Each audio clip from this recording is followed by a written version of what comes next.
Hey guys, we've got news for Global on April 13th, and this week joining me once again to discuss the stuff is DBarry. So you can say hello. What's going on, everybody? It's good to be here. So we saw pretty much most of this from the live stream. So for people that watch the live stream, not a whole lot of surprises here, but we are still going to go over it all. So Flaring Aether Rain and Fina Dark Lineage. What do you think of these units, Barry? Are they like immediate pulls for you? They super skips? What are your initial thoughts? I mean, Rain's a great unit. It's effectively a must pull with the upgrades that they gave him. I I'm not surprised, but I had really hoped they'd potentially split their banners so that as I'm trying to, as we'll talk about in a minute, EX to a premium, there's not an opportunity of getting an on banner unit that I really just don't super care about. Mm-hmm.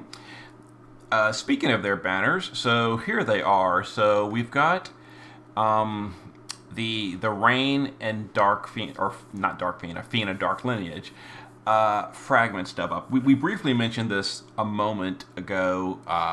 This format, and you said you don't like this format, right?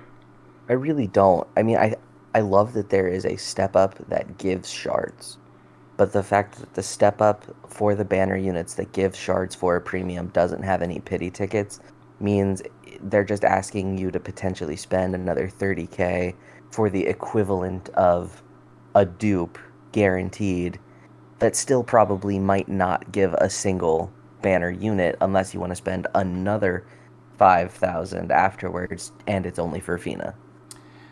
They actually did this kind of fragment thing on a previous premium. Do you remember which one it was? Was it for Ibarra? I think they've done it for both Ibarra and Dio. Dio. Wasn't I kind of remember like the final guarantee thing being a like a 50-50 of the premium, or I remember like thinking like there's a 50-50 you were getting the good unit or the bad unit. Do you recall what that was for? I can't remember what specific banner that Oh, was. Cause oh I gosh. I specifically Um, remember making a joke that they put like a troll and a good unit on a 50-50. I forgot who it was. It couldn't be a bar because she was a standalone banner. no, yeah. There was They no one they with did her. they did this same format without a guarantee afterwards for sure. Mm-hmm. For Ibarra and Dio, but when they had a 50-50 on it, I mean, I can't even remember the last time there was a guarantee 50-50 It recently. Yeah, it couldn't have been Laswell. It couldn't have been Dio Uh-uh. because like the who was the previous premium? My mind is so blank. I should have looked this up ahead of time. My mind is so blank. I'm sure people can in the comments. People are like, it was this person, and I cannot think of it. Oh my god, it's No, I it. got nothing. It wasn't Debar. I don't know. I don't know. But Uh, anyway. So yeah, like you said, if you're going for pity, um, this is very risky because if you do this first, I guess you just might not get the unit at all. You might not get Rain, and then you move over to Pity, and you again might not get him all the way to 60K. So you're now 90K in the hole for one copy of Rain, which mhm. is, I mean, you get shards too. But just a really quick pop over here, I will show that right here. Unlike Laswell, who did have shards in the shop, Rain does not. So keep that in mind. It was probably because Laswell was so terrible, and Mhm. that was like just like throwing us a bone to give him shards in the shop.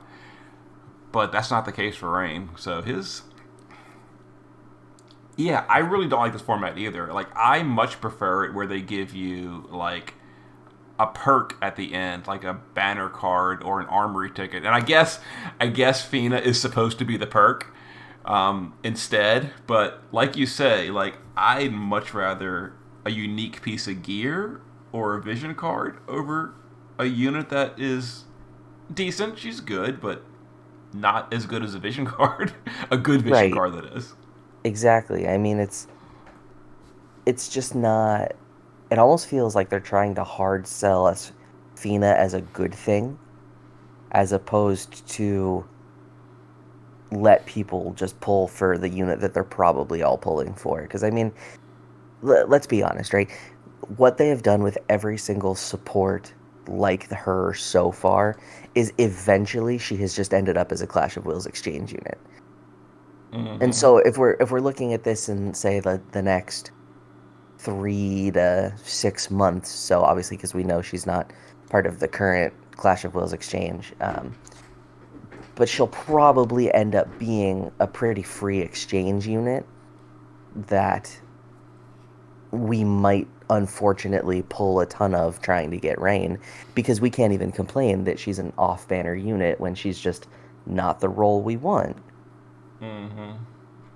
Yeah. Yeah. This format is not my favorite. I really don't like it Yeah. personally. Putting a double on a premium banner anyway is just not. I don't understand the. I do understand. It's really super obvious. It's a great business decision. I just hate it because it's not good for the player base. Mm-hmm. So the unit Rain. So he is very strong as you mentioned. Even before getting upgrades, his personal damage is very high. Um, his good damage is locked to fire, although you can mix elements in, but it is fire locked for his LB. He'll be the top damage dealer in Dark Visions. But he's getting global upgrades. We're going to go over the upgrades more in a moment, but he is just a really strong unit. Although he doesn't really do a whole lot except damage. He does some minor stuff like some small breaks and some small stat buffs, but for the most part, he's just a damage dealer. Hmm. And where do they show it? His leader skill, right here. His leader skill. So this is the big deal with him: is 500 attack and magic, and then 200 defense and spirit for all fire or brave exvius category units. And as we know from the live stream, at the very least for this coming month, we are not getting a better leader skill from a global unit either. The Dwayne they previewed is getting 300% to clash units, which is, I would say, better than Ibarra's, but still not as good as Reigns. Agreed. It, Mm-hmm. it feels like a decent non-premium leader skill, but we're obviously not talking about Dwayne right now. We're talking about Rain. Um, I mean, it's a great leader skill. It's gonna, unless they decide, and I was actually thinking about this, unless they decide to stop giving dedicated Clash of Wills unit the FFBE tag to try to artificially remove Rain from the Clash of Wills meta, this will probably be the leader skill that we just find a reason to bring Rain to each Clash of Wills for the foreseeable future.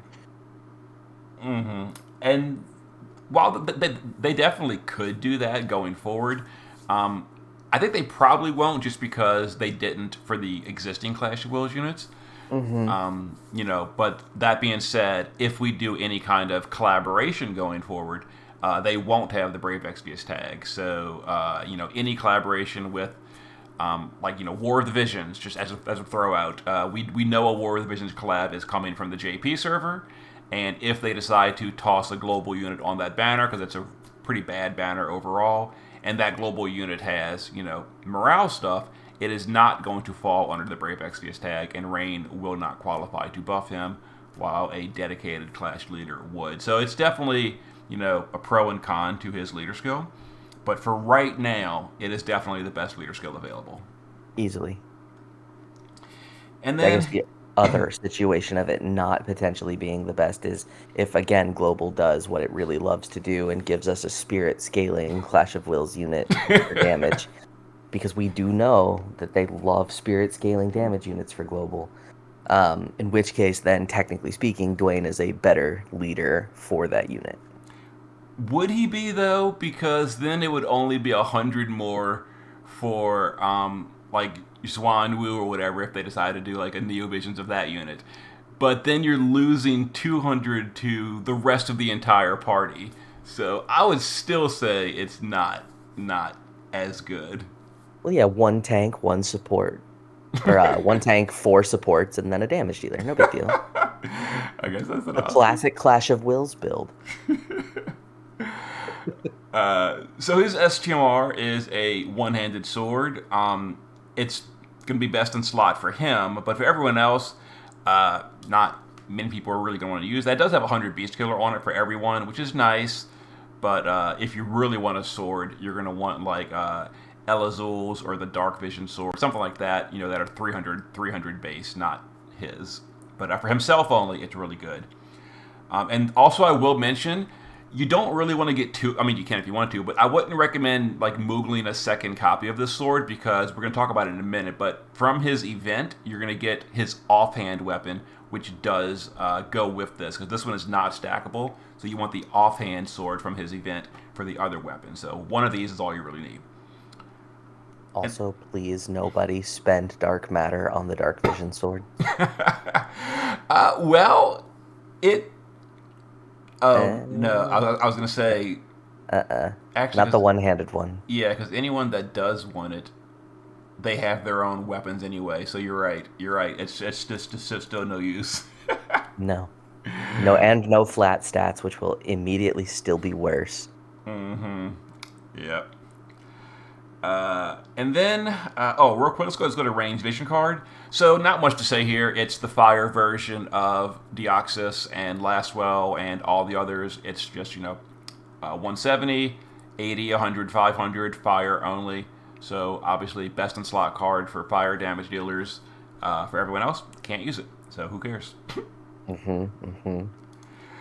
And then Fina. So we did talk bad about Fina, and it is true that like she's not on Rain's level as far as usefulness, but she is a good unit. You know, I do have to say she is definitely probably one of the best JP support units. Now, comparing to global units, she still falls behind like Melissa or Sylvie. But for a JP unit, she is probably the literal top of the line from a JP support. She has all kind of stuff, and she's pretty good. She's pretty good. Yeah, I mean, for the record, I love support units. They last longer than every other type of unit does in the game. When everyone was excited about Esther, I will still always have been the one who was loudly cheering for Sylvie in a corner. Um, Now, obviously, everybody cheers for Sylvie, but that's neither here nor there. So I won't. I'm not saying I would be disappointed pulling Fina. However, if I walk out of 60K pulling for Rain just to pity him and an EX3 Fina, now I'm upset. That's where I'm going for. I want Rain. I don't hate if I pull Fina too. Mm-hmm. Yep. So her STMR and TMR are kind of whatever. It's an okay spirit bow. It's honestly, I don't even think it's best for her, just because I think a one-handed and a shield will end up with higher spirit than using her bow. Hmm. Although if you are using her for damage, and she can deal a little bit of damage as a support unit, not much, but a little bit. Obviously, you want the bow for that. But if you're going just pure dedicated support build, then one-handed and shield is actually better. Yeah, Uh, her damage will be for Dark Visions. It's not ever going to be for Clash. mm-hmm. Understand that. And yep, she's got like a really good support kit. I'm not gonna go over everything. You can check her out on the JP wiki or the global wiki after Thursday. She got a lot of stuff going on. A 100% single target only, but 100% fire amplify for one target, which is nice. Fire support for the party at 45%, etc. Overall, she's good. Her vision card is not. So Oof. use Chow's vision card or Melissa's or one of those other much better spirit vision cards. But hers is here, I guess. Yay. Yes. And then Rain, like we said, we're going to come back to this. So Rain is getting Clash of Wills upgrades. Now, these upgrades are only at EX2. So if your Rain is EX0 or 1, he'll be a good leader, but he's going to be like a leading paperweight. You really want EX2 for both his passives, all his JP passives that used to be EX3, they're now EX2, and then all his global upgrades also EX. Like everything is locked behind EX2 for this unit, including his Amplify as well. So at EX1, he can't even amplify himself by 150. So really need him to EX2 if you're going for rain. Mhm. But Uh, there's so much good stuff on that list. mm-hmm.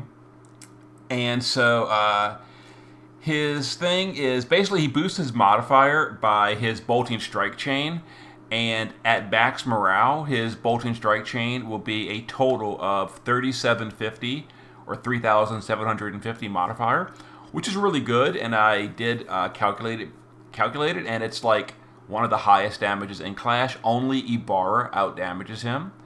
And then his LB is the same thing. It's very high. His LB is more damage, but the LB is locked to fire. Keep that in mind.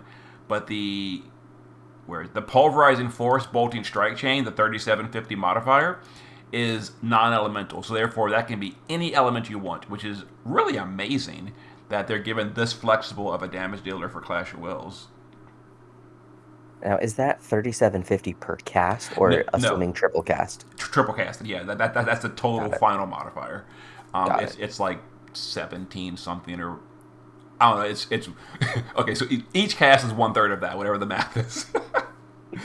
The final value is 3750. Um, Sorry, I didn't mean to ask you to do math. oh, it's fine. It's fine.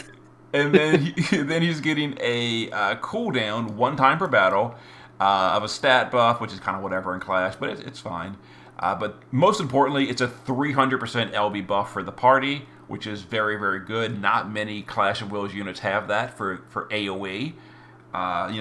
Most of them have like a single target 300, like Melissa's seconds of support, Sylvie's, Magnus. But for their party buff, both of them can only do 250. So having a 300 is great. It's fantastic. Also, like that passive 1,000 morale per turn is not a small number. Oh wait, Uh-huh. I didn't even know. Is that like Yep. just an autocast? It looks like it. I completely overlooked that. That is very That's nice. that's massive. And so again, we come back to something that you and I talked about earlier, right? What are they going to do with the fact that these morale units have become so efficient at filling the gauge? Are they going to require more morale? Are they going to make the gauge longer? Are they going to make the bosses that we fight have more of a passive morale fill on their end that we have to keep up with? Because, like, if you have a whole team of passive morale cards, if they have the dual wield thing that you can do with them, and then you have a unit that just passively fills 1,000 every single turn, morale is completely irrelevant. Hmm. And your like questions, the answer is yes, because they've already done it. So if you remember after Chow, after like 2 months of them just Chow just turning off the morale gauge, basically, they Hmm. did exactly what you said. The morale gauge used to be 20,000 points wide, so to speak. Now it's 30,000 points wide. And they also, shortly after Chow, there was like 1 or 2 bosses that, like you said, the boss filled his morale gauge by enormous amounts, and you had to Hmm. basically you had to have Chow to keep up with that. So they've done both of that, and it's very likely they continue to do that. They kind of did because 2 months ago, I think it was the Rabbit boss maybe. Morale Hmm. was super easy to do, and then the one we just had, the Shogun. The morale was pretty hard if you didn't have Melissa. Like if you had Melissa, it was fine. But if you were doing morale without, like you had to have Kresnik almost to do morale without Melissa. It was pretty hard to fill. Yeah, I suppose that's true. I don't know. I pull as many Clash of Wills units as I can, so I had Melissa. So I guess I didn't feel it, but I just want to feel like morale was the point again, as opposed to, we're gonna build up to a 5 turn burst, and then we're gonna hit the HP lock, and then we're gonna build up to another burst, and then we're gonna finish the fight. Because effectively, that has been the formulaic conclusion of every single Clash of Wills for as long as I remember at this point. Hmm. And speaking of that, I just as a complete kind of aside, but about Clash of Wills, I'm kind of sick of the HP locks, aren't you? Terribly, yes. it's just really overdone at this point. Not to mention, like, people have been cheating the HP lock with the reset glitch since it came out, and it's getting like more and more common, especially the previous month.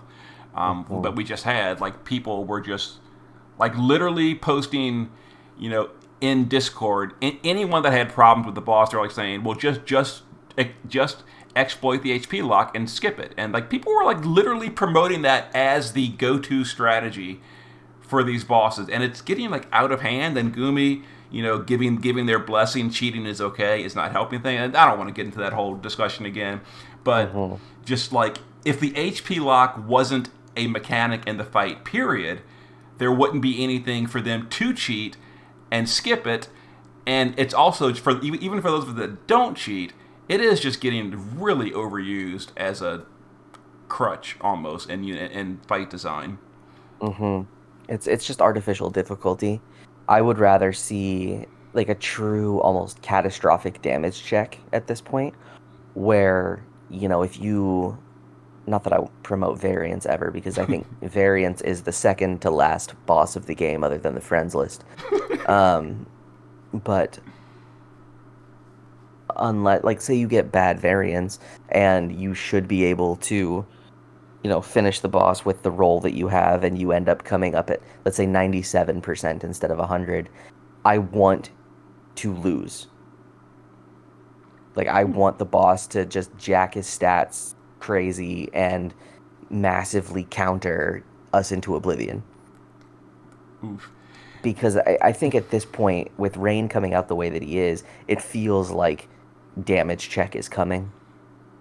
And HP locks don't do that, which almost make it to the point that your damage check is just, can you hit the damage threshold of 50% in 5 turns, because just that's our burst meta right now. Well, what they've also done on previous bosses, which it's kind of, I personally thought it was kind of interesting and cool, although I know it was unpopular with like the population in general. But the boss, I forget what boss it was, but the boss that started to like heavily heal per turn under 50%, and you had to have like extreme damage per turn to outpace the healing. I think that was actually kind of interesting and kind of fun. Although me saying that, I'm going to get the downvotes because a lot of people were so mad at that. They really were. I thought it was interesting, but you really did have to have like a powerful team to outdamage the boss, though. And at this point, I liked that too, because I just thought it was different and it was nice. If they ever did that again, once again it becomes a did you pull Melissa? Yeah, now that she's out, that would be like a big deciding factor. Now, of course, they'd probably make that boss not weak to dark, but still. But we have gone way off topic for Clash of Wills. Let's get back to the current week. So we're getting more leader skills. This is for the older units, and once again, we are getting more of them skipped than we're getting added. So we're supposed to be getting leader skills for like Vaughn and like just a whole Kuja, except like a bunch of other fire units were supposed to get leader skills during this update, and they're all being skipped. I don't know why they like giving us 20% of the free upgrades instead of all of them, but okay. Here's a bunch of leader skills. At least my arena team has a leader. That's all I have to say. Yourself, because you definitely need more damage in arena, because my like 1400 attack power Itachis aren't OTKing everyone on turn 1. They definitely need more power. Of course. And then the event is basically like just a typical farming event. You bring bonus units, you farm it, you kill stuff, get the golden bombs, blah blah blah. You know what it is at this point. But we're going to be getting some guaranteed pulls from this, and from this we're going to be getting a ticket. And a guaranteed Season 4 unit. Now, the ones you see on the screen are the only potential pull. So, like Ruse, Tulian, Leftia, Tyvis, Javi, Nelica, Ilmatil, Van Harma, Ihana, Yish, Cal, and Laswell. Those are your options. I think Rain was an option as well, but not the leader Rain, the original Neovision Rain. It's like no one cares about. I think he was in the pool as well on JP. Maybe Global took him out because they know that no one wants him. Nobody. So from Wait, this from this is list, Tyvis and Yeesh not on there? the dual unit, I don't think they are. No, they're not. Oh, that's a shame. They do have the season 4 tag, but I do not believe they are in the pool to summon. I could be wrong, but I don't think they were. Yeah, I kind of remember from JP it was a pretty narrow pool of just the older units, but it's possible they're featured and just not shown on the picture, I guess. I suppose. From this list, which one would make you happy to pull from it? Any of them? Ihana for her or for her TMR. That's about it. Makes sense. For me, it would be Ilmatil. I have 0 copies of her, so I really want her. Oh no. Oh, I I have just none. off-bannered my EX3 the other day. Ooh. I have her EX3 in JP, actually, from purely off banners. I've gotten her so much in JP, but not a single one on Global. None. So I'd be glad to see her. I guess Call is probably the only unit that I don't have at EX3 on this list. He actually gets some upgrades. Does he? I was going to say, he gets some upgrades this event, but I guess he's not getting them. I guess he's not. Damn it. He literally got upgraded this event, and that makes me realize he's being skipped as well. Why does Gumi do this? Because he's an ice unit, and no one cares about ice units. Because you skip all the upgrades. I guess we don't. That's correct. And we're also getting some tickets. So you can exchange, again, for more Season 4 units. You're going to get some of these, and you get 50 tickets. I think you can get up to 100 total, but 50 per single units. By memory, but we'll have to wait till Thursday to get the exact details of that. But it's some free shards. And these, I do think, had Tyvis and Yish in the fragments tickets. But I don't know for sure. We'll see. But I've never pulled a single copy of them, which is why they would have been the one unit that I wanted. just for completionist's sake. Mm-hmm.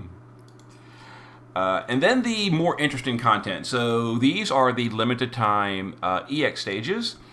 So this one is for Reigns, like I said, his offhand. So it's slightly worse than his STMR. It's only 200 base, but it does give him 500 attack power and 50 LB damage. So this is definitely his best in slot offhand. And this is time limited content. You know, it goes away on the 26th. So beat it now, or forever suffer like those people that miss Sephiroth's katana. Yeah, gotta get it. Thankfully, this fight is not too bad, and by memory, you can take a friend to this one. So this one shouldn't be too bad for people to beat. Although I do think for newer players, they might struggle on the turn count mission, but that's just for like a STMR Moogle, so no big deal. That's fine. No. On the other hand, the crown fights. So the Knights of Grand Shell crown fight, I remember from JP being relatively easy. You can use JP anniversary units, and once again, the Reagan Dark Lineage can, for the most part, carry this for you. So this one's kind of fine. For Knights of Grand Shell, it's upgrades. We'll talk more about them in a second. So that fight's not too hard. But again, it is a time-limited way to get his Amplify because, once again, Global skips everything. These are permanent content in JP because of the vortex of memories, and Global skipped that, so it goes away. If you miss it, too bad. You're never upgrading your Knights of Grand Shell. And then the other one is the crowns for Yish. This one was really hard for me in JP. Now I'm saying that, and on Global it might end up being like a joke because of things like Ayaka's card, Clash of Wills gear, all that kind of stuff. But on JP, I struggled with this one. This was really hard for me to beat with all the missions. I did get it eventually, but Season 4 units is a really bad category. Like, the only damage dealers are Tyvis, which hopefully most people have, and then the new tag unit, Tyvis and Yish, which I didn't have in JP, I don't think. If you have them, it's probably going to be fine. But if you don't, I don't on Global, Tyvis by himself wasn't really enough for me in JP, but with Clash gear, maybe it would be. We'll see. Now, was this a fight that had come out after Tyvis's upgrades? Yes, yes. So well, which ones? Type has been upgraded like 4 times. That's true. You're probably talking about the one where he got like the Omni Killer and the upgraded TMR. Hmm. Yeah, yeah. That was after that. His next upgrade where he got like a 500% leader skill and all that came down the road later. I think Okay. during the Snovlinka banner. Okay. Yeah, that's the one I'm thinking of then. Because Yeah. like, 'cause if we had that upgrade, which then of course we wouldn't have, that seems like it would have made the fight infinitely more doable. But right now, I mean, I'm thinking of what I can use, and I guess you use Toolean for off chains. That being said, we have so many sources of accessory chaining that it might not be so bad because we could always just have people, offhanded chain um, Extreme Nova with the Hio card and anything else just on an off chainer that we don't care about modifiers and actually let Tyvis proper cap. Uh, the things I was thinking of was the vision card for Ayaka. If people have 2 of them, Hmm. put that on Cal and Yish because they both have decent magic stats. Hmm. You can chain that up, and if you have that, it'll probably be totally fine. If you do have an EX3 Tyvis with something like Ihana for the 250 killer, that's what I used in JP is EX3 Tyvis with Ihana's killer, and that was enough to get it for me.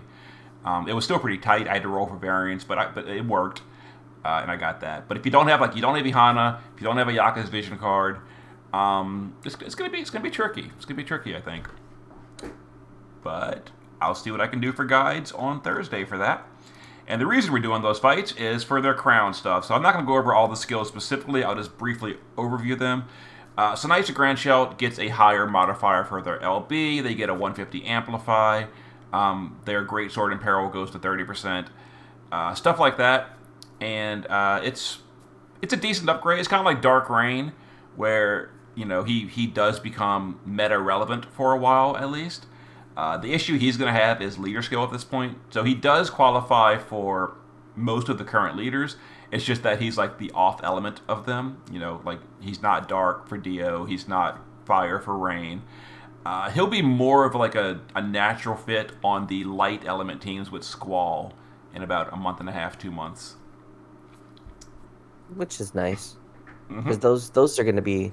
I'm going to be really interested to see what they do with that because if they really want to entice people to pull for Squall, that feels like the time to potentially give the near units an upgrade. Now, we've already talked about global version and upgrades, but if they really want to entice people to pull for the light leader, give the units that global has on the light tag that are really, really worth using and they already know people pulled, give them enough buffs that this leader skill makes them, you know, top tier again. Not that 2B has ever really fallen off, but now that we have leader skills that don't apply to them, there's definitely more units seeing play. Obviously, this is a conversation for later, but good that Knights of Grandshield's getting something. I wonder if they'll maintain the fact that he was buffed in global relative to JP, or if they're just going to upgrade him so that his numbers are exactly the same as JP. I'll definitely be curious to see. And then Yish, she becomes an 89-89 breaker to both stats, which is pretty good. Also, she gets a 160 ice in peril, which is nice. Her LB modifier goes up, but her damage is still absolutely trash tier. She just basically becomes a better breaker. But her break is on a Magnus, unfortunately, so it's more of like a Dark Visions breaker. It's not really for trial content because Mm, it'll run out and then it's like, whoops, what do I do now? shame. But for Dark Visions, it's decent. Again, it's the 160 ice in peril and like haha ice. but Hmm. but if you go for the dedicated ice team, she is probably going to be the breaker you want to bring. Well, we know you already have EX3 Laswell, so this is fine. And then the final chapter of Dark Lineage is being added. It's a story update. You get the Vision card, which is it's really good for newer players. It's like really good for newer players. But other than that, it's kind of whatever. I mean, it's a okay card, I guess, for It's free. better than Power Cut. Ooh, is it? I don't know. I don't know. Okay, no, it's not. It's better for offensive units than Power Cut. Yes, yes. But Power Cut, I literally use that constantly to this day. It's better than most premium cards. I was gonna say it's because you don't have Jack's card, and that's all right. That is true. I am very close though. I think he's like 24 fragments away. I will have it Oh, within there the you month. go. There you Soon. go. Soon. And is that when they were still giving us like 50 Jack shards a week? Yes, yes. When they had the Oh man. VIP, yes, I bought his shards like 3 times, and that's Uh-huh. why that's why. Even though I've only ever pulled a single copy of Jack ever, he's almost EX3 because of There that. you go. Because of that, those reset stuffs. That's the reason why I have two of his cards, because I actually pulled for him when he came out. And then the final bit of content is Advent of Purgatory, Grace of Flame. So this is similar to the Purgatory of Darkness we just had literally last or this week, I guess. And so that's kind of cool that we're getting it back to back. This one I would definitely say is a decent chunk harder than the Grace of Darkness. Not that much harder. So if you like, curb stomped the Grace of Darkness, this one will probably be fine as well. It is a little trickier for people just because, like, if you don't have the new rain, you won't have quite as good of a fire team. But I personally plan to go with Ibarra again for my first clear, and I'll just imbue her with fire. And I think it'll still be totally fine and done very, very quickly. Probably not turn 1 OTK the way I did the Darkness trial, but quick, a lot quicker. I don't know, we might be able to. I It's don't definitely know. possible. 2 humans and a machine. Omega does not start with Mighty Guard on turn 1, so the turn 1 OTK is possible. I guess I should sit down and really plan out going just straight up all in for damage. No tank, no supports, just pure damage dealers. And could I turn 1? It's probably is possible with Because the right they're team. very common killers. And so I don't think that it's unless they give Omega, 10 billion HP or something like that, then I'm not sure. But even then 10 billion is not that bad. Um, I don't know. It doesn't feel impossible for this one. So we'll Yeah, see. it'd definitely be fun to try out. Although my first clear, I actually already have it planned out. Will not be an OTK team. It'd actually be a little bit of a slower clear. I'm bringing. I actually posted my team in Discord, and people were like, "Why are you bringing all those supports?" And I'm like, "Overly cautious." But Right. I probably don't need it. I don't know. Maybe I'll adjust it. I've got 2 tanks. I've got 2 supports, Oh. and my only damage is 2 Ibarras. Mine plus a friend's, and that's going to Oh be the only no. damage dealers. And that might be going way too cautious. Maybe I'll drop a support and add another damage dealer. I'll think about it. I um, feel like if you have Abigail, you don't need anything else. hmm Yeah. So we'll be doing this on Thursday, uh, and that'll be fun. So that's kind of it. Anything else we didn't cover, Barry? I don't think so, at least not that's on this week's stuff. I mean, there's certainly no reason to do another full stream cap, or stream recap rather. Oh yeah, for 'Cause Dwayne. So just give me your quick impressions about Dwayne, since you're probably not going to be here next week to discuss him. So from the live stream. they look like they made him into a fantastic unit. I just wish it. I wish Dwayne had had his time long ago when people really, really, really wanted him, as opposed to like the 2 people that I personally know who were amped about him. I think that if you wanted to make a fire Clash of Wills unit, there were so many other options that could have been done, even just from this most recent fan favorite poll for the global original units. Um, like the monks from Lunar New Year, even Myra. I think Myra would have been an incredible unit to have as our Fire Clash of Wills unit. strictly because she kind of already was a fire and light support back in her day. Um, I don't know. I think it was a missed opportunity to do something people just showed you that they care about, as opposed to the unit that people cared about 5.5 years ago. However, they made him look really, really good, and so I'm still a big fan. Mm-hmm. Yep. For me, I'm considering just waiting on pulling for rain until next week. That way I can see Dwayne as well, and because Rain's banner is going to be open until May 3rd, so we've got like 3 weeks to Huh. decide on Rain. So I think I'm not going to jump the gun and go for him on day one, because I definitely don't need him for any of the content we're getting this week. So I'll probably just wait until Dwayne's week and see Dwayne, and then I will make a decision. Do I want Rain and Dwayne? Do I want only Rain? Do I want only Dwayne? For me personally, there's really no big rush to jump into Rain this week, so I'm probably going to wait until next week to see what I'm doing for polls. Which makes sense. For me, from a pure like what content we have available perspective, I think Rain gives me more of an opportunity to do more things just because of his leader skill than potentially Dwayne because they're both permanent. Um, I'm I'm sure that it's not going to be a big deal to not bring Dwayne to this Clash of Wills because again, it's our first one of a quarter, so they're never that bad.